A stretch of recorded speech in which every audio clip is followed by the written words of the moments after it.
escandaloso, señores. El escándalo del SENASA, el lío del SENASA, era solo la punta del iceberg.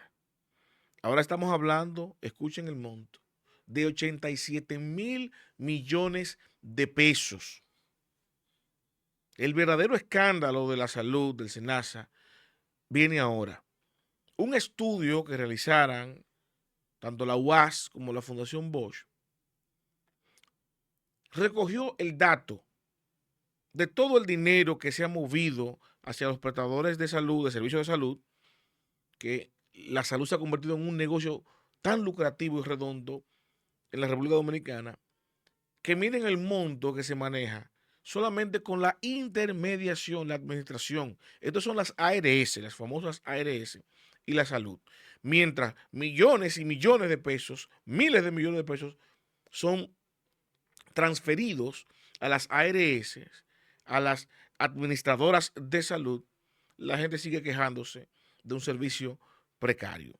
Y yo no quiero quedarme solamente aquí en exaltar el problema, sino que vámonos a las evidencias, porque repito, lo de SENASA es la punta del iceberg.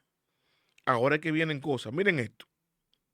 Este gráfico que ustedes ven en pantalla le presenta el histórico del costo social anual, que esto es la suma de beneficios anuales y gastos de funcionamiento anual de las ARS privadas del Seguro Familiar de Salud, desde 2007 hasta 2025. Valores en miles de millones. 2007, 418 millones de pesos. 2008, 1.900 millones de pesos. Y así fue incrementándose el gasto en SENASA de acuerdo a la cantidad de afiliados. Pero fíjense aquí, y aquí quiero hacer una pequeña pausa, un stop, porque estos montos extraordinarios de gastos en el SENASA fueron variando de un año a otro, pero específicamente en los años electorales es que tenemos que fijarnos, y vuelvo a ponerle el gráfico para que vean lo siguiente. Si ustedes ven 2011, 2012, elecciones, pasó del SENASA de 2.200 a 2.700, un incremento de 500 millones. Eso no es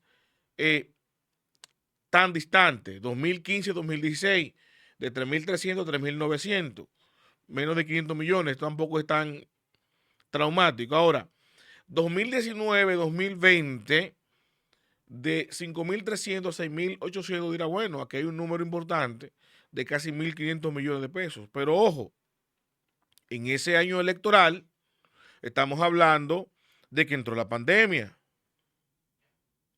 Entró la pandemia, 2020-21. Ahora, fíjense, ahora el cambio. En el 2021 baja el monto de 6.800 a 5.600 y luego se dispara a 7.800. Se anunció en ese momento la integración de más personas en el SENASA, gente que no utiliza el servicio. Pero ya para los años electorales 2023, 2024, fíjense los montos, 9.300 millones de pesos. Ahí se disparó más de 2.000 y pico de millones de pesos por año y se mantuvo en el 24. Y en el 25, que es donde estalla el escándalo, 2025 para acá, porque se continuó con el mismo esquema, llegó a los 8.500 millones, apenas 500, 600 millones de pesos menos que el monto total utilizado. Y esto es importante que ustedes vean este gráfico, lo estudien, pueden pausar la pantalla para que lo vean, porque ahí puede evidenciarse lo que se les fue de la mano a las instituciones que tienen la responsabilidad de haber detectado esto a tiempo. Porque ¿cómo funciona el Servicio Nacional de Salud?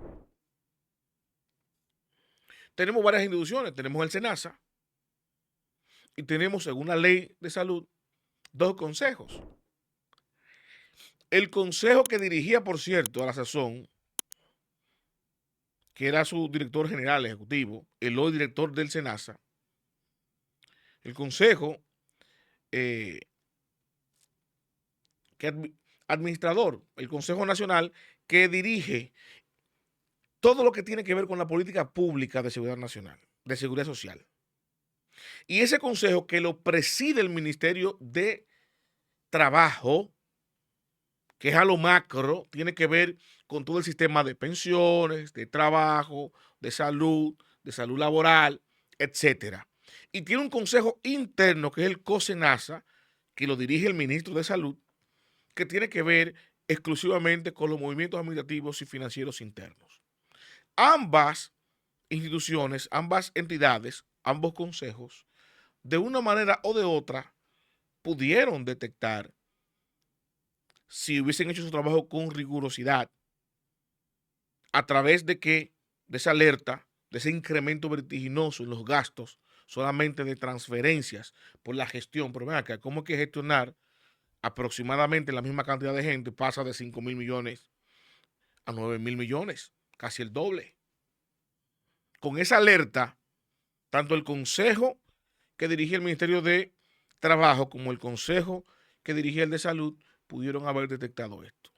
Hay una responsabilidad indirecta, por lo menos por inacción. ¿Y qué pasó con esos funcionarios? Recuerden que el ministro de Salud en ese momento es el hoy senador de Santiago, Rivera. Salió de ahí, es un protegido de la vicepresidenta para el Senado de Santiago. Eso fue un movimiento extraño que yo dije, bueno, ¿cómo sacan un funcionario cercano? Pero mejor déjelo siendo funcionario, le conviene más para la candidatura, pero ojo al dato, SENASA explota escándalo. Y él era el que presidía el SENASA, el consejo del SENASA, directamente de lo interno. Durante se montó el fraude, por lo menos debió detectarlo a tiempo, ¿no? No necesariamente tiene responsabilidad penal, no lo creo, pero por lo menos tuvo la responsabilidad de haber detectado eso. Pero sale de ahí para el Senado. Y el otro era el ministro de Trabajo. ¿Quién era? Luis Miguel de Camps, el hoy ministro de Educación, que por inacción, por poca rigurosidad en sus funciones, no dio con detectar el fraude a tiempo y fue premiado, el ministro de Salud. Quien sí salió fue el de la CISARIL de ese momento, que es el fiscalizador directo. Pone su renuncia, ahí entra Seara Hatton y a Edward Guzmán entonces lo posicionan en el SENASA. Pero ¿qué sucede aquí? Sí, el fraude montado, según el Ministerio Público, durante la gestión del doctor Santiago Jacín, se hizo montando un comité paralelo a lo interno para las aprobaciones y las compras. Quiere decir que lo obvio, más que lo obvio, que son los controles internos procesales, léase, Contraloría Interna de Autoría Interna, Dirección General de Compra y Contrataciones con las aprobaciones de compra. No funcionó nada de eso. Porque al final debe llevar la firma de toda la estructura del comité de compra para poder hacer cualquier adquisición. Y para firmar contratos y adendas de todo eso debe pasar por el departamento jurídico, que también tiene que ser auditado y supervisado por los controles internos. Ahora, si todo este escándalo, si todo este dinero, si todo este robo que se armó ahí en Operación Cobra, y que el doctor Guzmán ahora cuando entró al SENASA, que mandó a hacer una auditoría, certificó que el fraude alcanzó la suma de 15.000 millones de pesos. ¿De cuánto habría sido el desvío fraudulento de un monto que asciende a los 87.000 millones de pesos en la gestión desde 2007 hasta ahora? ¿Quién autorizó eso? ¿Quién protegió todo eso? ¿Quiénes son los que están detrás de todo eso? Porque eso no puede ser fortuito. Y aunque el fraude se disparó en los últimos años, hay que mirar más para atrás.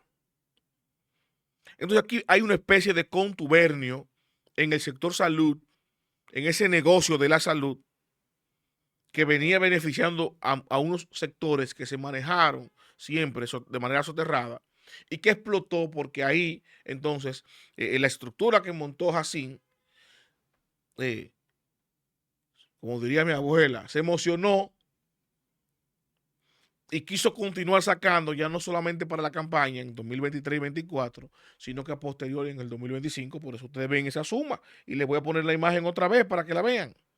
Fíjense cómo en el 2020, 23, 24, estamos hablando de 9.000 y 9.200 millones de pesos, un incremento de un año hacia otro de más de 2.000 millones, que usted no lo va a encontrar a lo increciente anteriormente. salvo el disparo que se hizo en el 2020, porque estábamos en pandemia. Ustedes recordarán, todo el mundo cogiendo para los hospitales y las clínicas con el tema del COVID.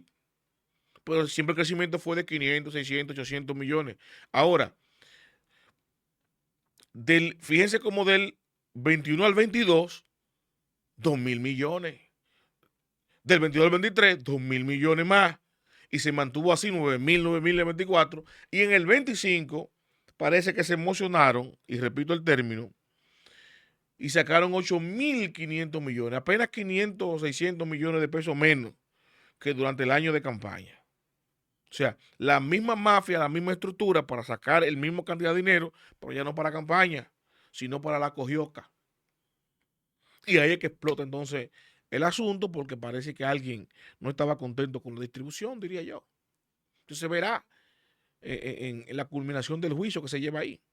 Pero, como decía en principio, sin 15.000 millones de pesos es solamente la punta del iceberg, porque estamos hablando de 87.000 millones de pesos. ¿Cuáles son los beneficiarios?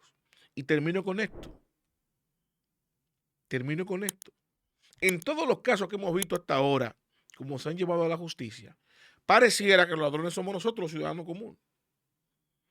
Porque los únicos procesables y procesados son los segundones, los subalternos, los jefes, ustedes no lo ven, uno. En el caso reciente con el no lugar a Gonzalo, está Donald Guerrero, uno, y 34 guaremates, como digo, secundones, subalternos. Pero las cabezas salen. Aquí en el Senasa uno, así, las cabezas salen. Y los jefes de esa estructura ni se enteraban.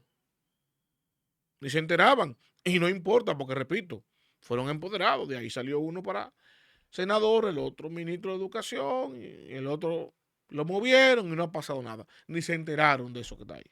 Pero son los jefes los que dirigían los consejos, los ministerios y un largo etcétera. Vamos a ver hacia dónde apuntan estos 87.000 millones. Busquemos y enfoquémonos en los beneficiados. ¿A quién beneficia el crimen? ¿No? Y ahí nos vamos a enterar quiénes son los que protegen a estos turpenes. Los invito a darle me gusta, comentar y a compartir, pero sobre todo suscríbase y active la campana de notificaciones para que mi contenido les llegue automáticamente y yo lo comparto.